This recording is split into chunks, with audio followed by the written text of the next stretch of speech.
Everybody happy? Yep, we're all happy. All right, cool. Thank you, Michael, for joining us.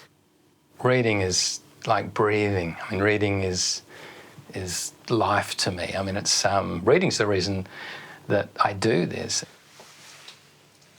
I don't know, I think it's one of those things, every time I pick up a book by someone and I start reading, I think, God, why would you ever write a book when you've got this? If I'm not reading, I don't feel very good. I like being able to exist in a world other than my own. I think the thing that leads me to write is questions. How to transmit the purely human onto a narrative that has shape and structure and holds the reader's attention. That becomes the passionate part. I just want to lift the curtain up just a little bit more so I can figure out why adults do the things that they do.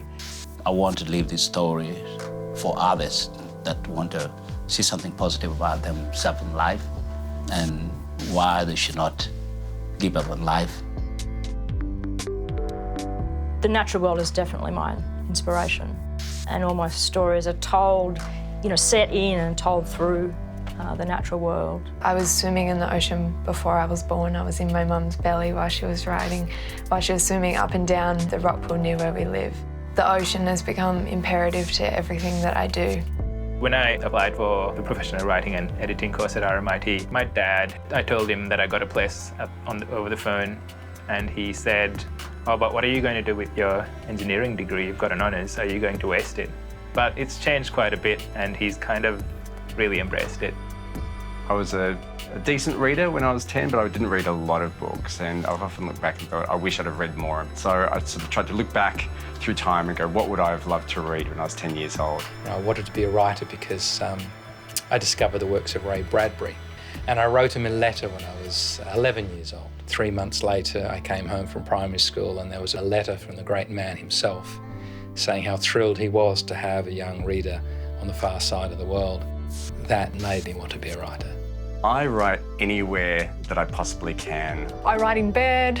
On the bus, on the train, on planes and airports. The guest bedroom is set up really well. There's a standing desk, there's the bed.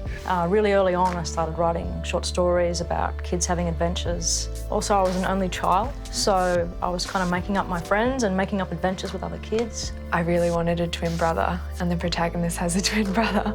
Writing fiction for me is like dreaming, where even though I'm creating it, I'm perceiving it at the same time. And we all should share each other's story, and that is so important. So I just love that, going to the unknown, the spontaneity of it, and knowing that hopefully at the end of it you'll have something that will connect with the reader. Your story too could be part of my story. I hate three-word slogans for obvious reasons, but if I had one above my desk, it would be make them care. I think it's important to be true to yourself and to be really honest and reach into your own mind.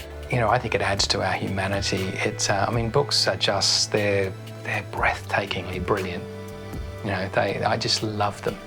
And I cannot imagine a world where I wasn't reading and there weren't books.